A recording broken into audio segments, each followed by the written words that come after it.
Section 6 of Eugene Onegin by Alexander Pushkin, translated by Henry Spalding. This recording is in the public domain. A recording by Marianne. Canto the Third, The Country Damsel, Part 2. 22. I have known beauties cold and raw as winter in their purity, striking the intellect with awe by dull insensibility. And I admired their common sense and natural benevolence, but, I acknowledge, from them fled. For on their brows I trembling read the inscription o'er the gates of hell, Abandon hope for ever here. Love to inspire doth woe appear to such, delightful to repel. Perchance upon the Neva e'en similar dames you may have seen. 23. Amid submissive herds of men virgins miraculous I see, who selfishly unmoved remain alike by sighs and flattery. But what astonished do I find when harsher demeanour hath consigned a timid love to banishment. On fresh allurements they are bent, at least by show of sympathy. At least their accents and their words appear attuned to softer chords. And then with blind credulity the youthful lover once again pursues phantasmagoria vain. 24. Why is Tattiana guiltier deemed? Because in singleness of thought she never of deception dreamed but trusted the ideal she wrought? Because her passion wanted art, obeyed the impulses of heart? Because she was so innocent that heaven her character had blent with an imagination wild, with intellect and strong volition, and a determined disposition, an ardent heart, and yet so mild? Doth love's incautiousness in her so irremissible appear? 25. O ye whom tender love hath pained with the ken of parents both, whose hearts responsive have remained to the impressions of our youth, the all-entrancing joys of love, young ladies, if ye ever strove the mystic lines to tear away a lover's letter might convey, or into bold hands anxiously have e'er a precious tress consigned, or even, silent and resigned, when separation's hour drew nigh, have felt love's agitated kiss with tears, confused emotions, bliss. 26. With unanimity complete, condemn not weak Tattiana mine. Do not cold-bloodedly repeat the sneers of critics superfine.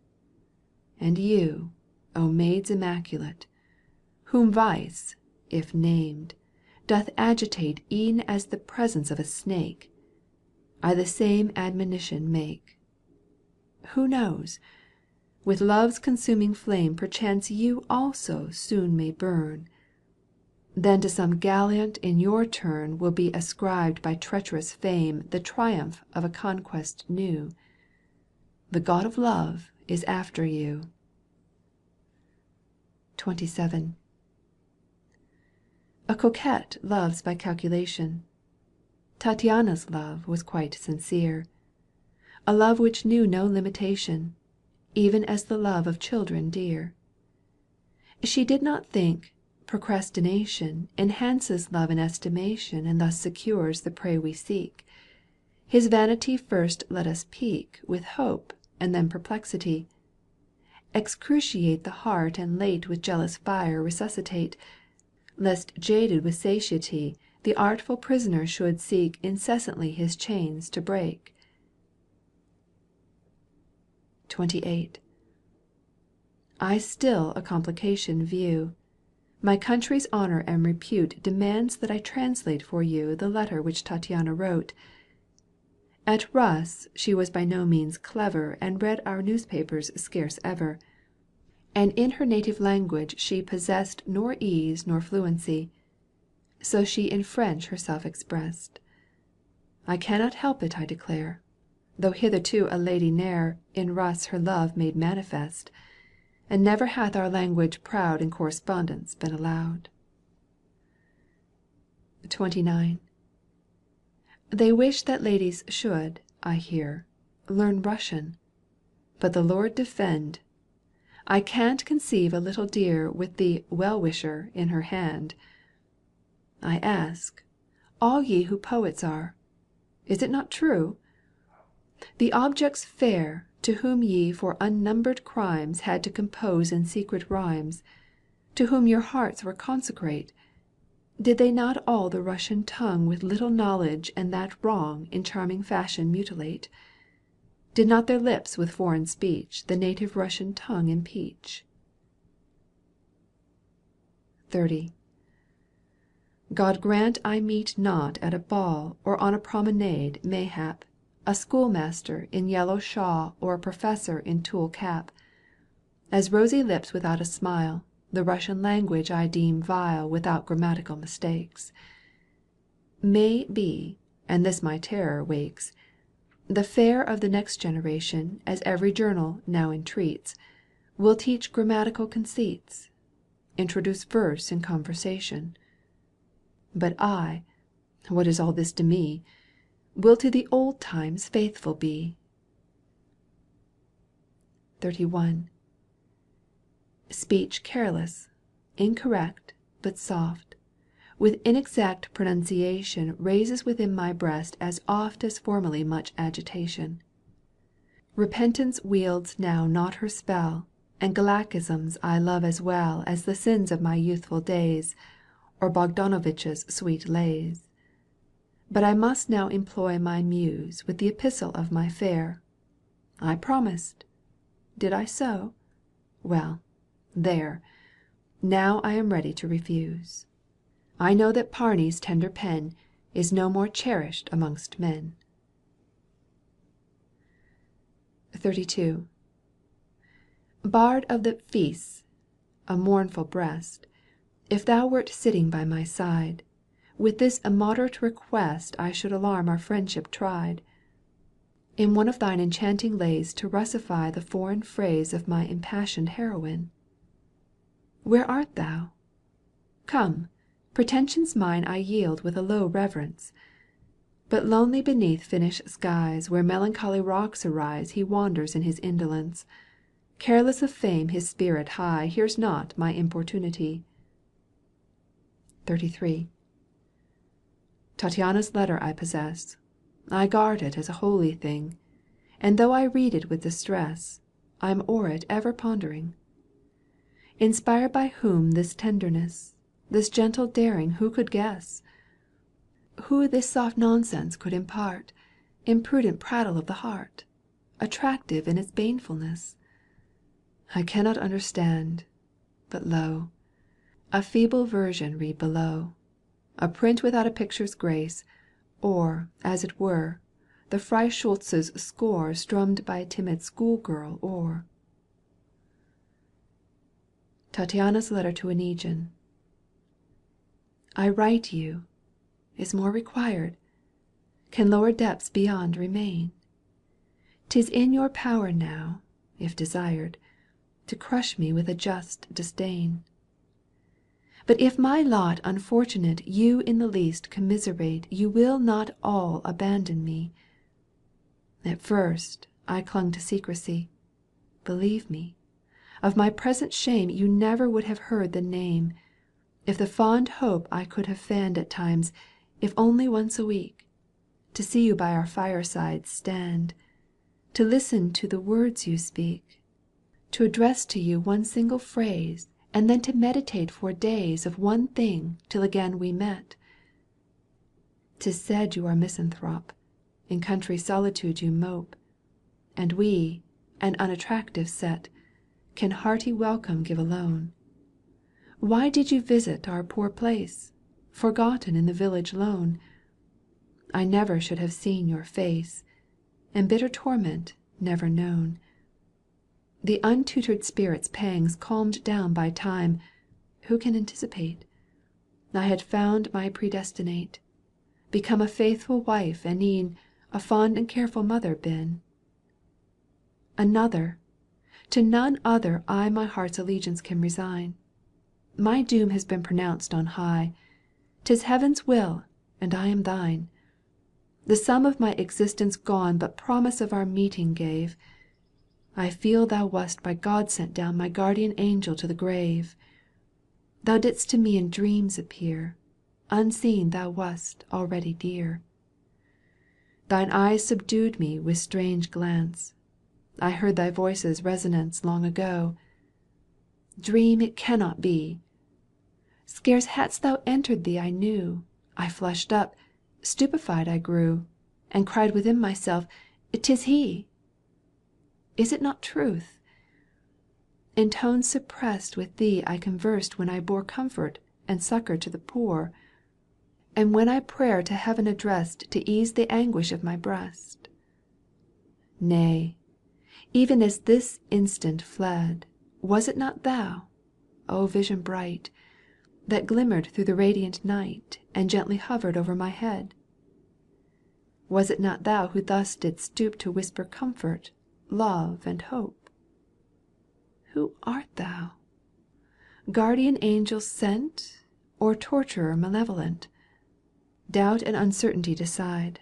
All this may be an empty dream, Delusions of a mind untried. Providence otherwise may deem. Then be it so. My destiny From henceforth I confide to thee. Lo, at thy feet my tears I pour And thy protection I implore. Imagine, here alone am I. No one my anguish comprehends. At times my reason almost bends, And silently here I must die. But I await thee. Scarce alive My heart with but one look revive, Or to disturb my dreams approach, Alas, with merited reproach. 'Tis finished. Horrible to read. With shame I shudder and with dread. But boldly I myself resign. Thine honour is my countersign. XXXIV. Tattiana moans, and now she sighs And in her grasp the letter shakes. Even the rosy wafer dries Upon her tongue which fever breaks.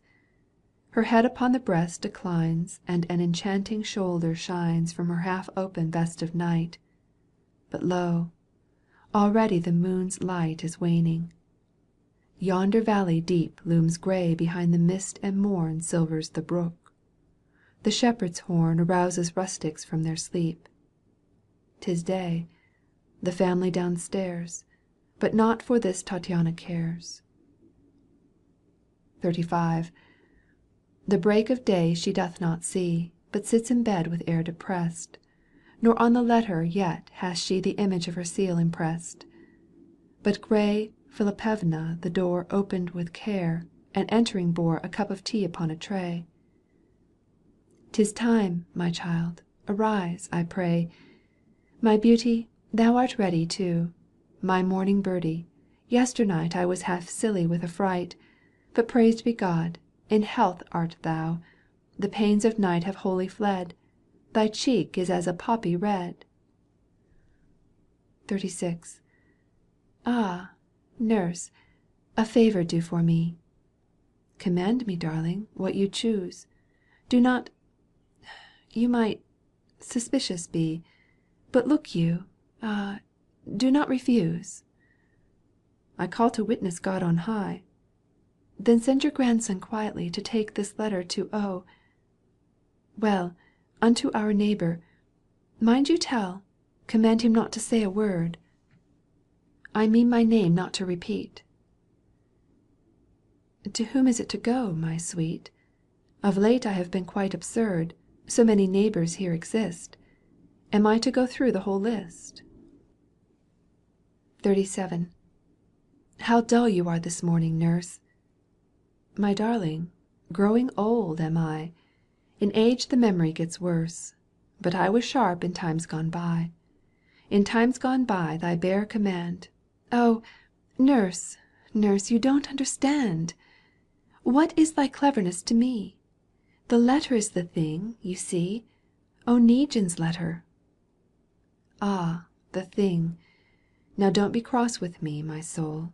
You know that I am now a fool. But why are your cheeks whitening? Nothing, good nurse, there's nothing wrong, but send your grandson before long. 38. No answer all that day was born. Another passed, 'twas just the same.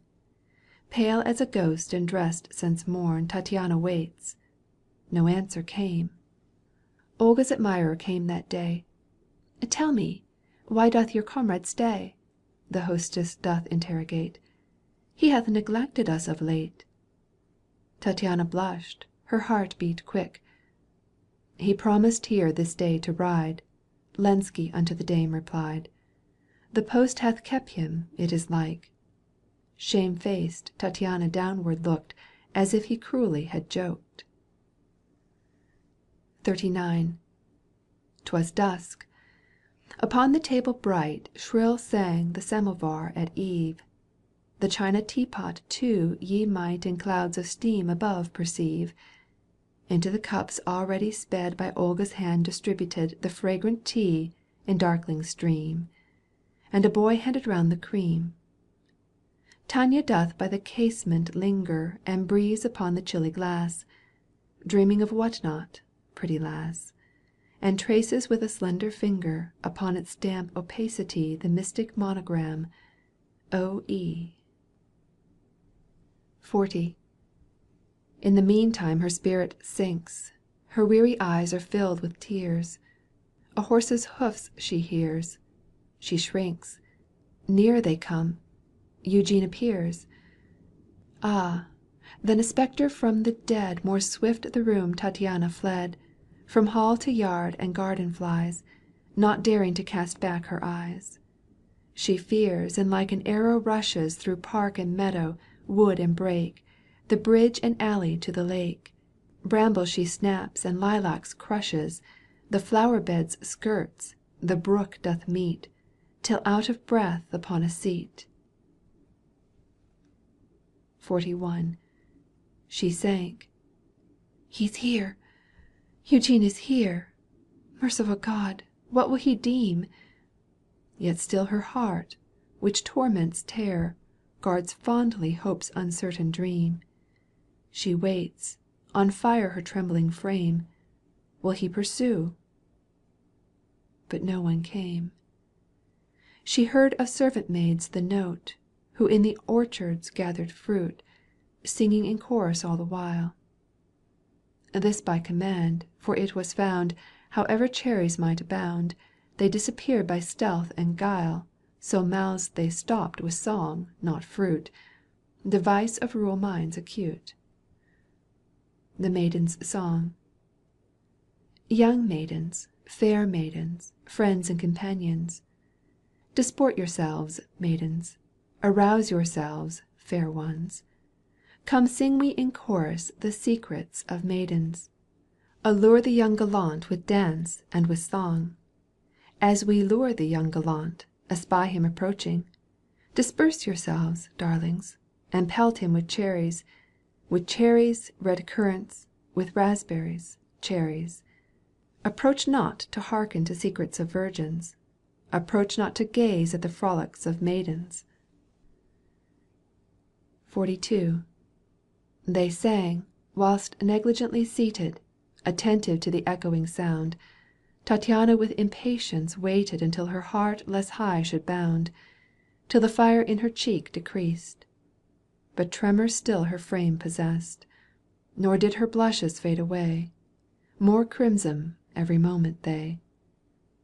Thus shines the wretched butterfly, With iridescent wing doth flap When captured in a schoolboy's cap. Thus shakes the hare when suddenly She from the winter corn espies A sportsman who in covert lies. 43. But finally she heaves a sigh, And rising from her bench proceeds. But scarce had turned the corner nigh Which to the neighbouring alley leads, When Eugene like a ghost did rise Before her straight with roguish eyes. Tattiana faltered, and became Scarlet as burnt by inward flame. But this adventure's consequence To day My friends, at any rate, I am not strong enough to state. I, after so much eloquence, Must take a walk and rest a bit. Some day I'll somehow finish it. Canto the Third.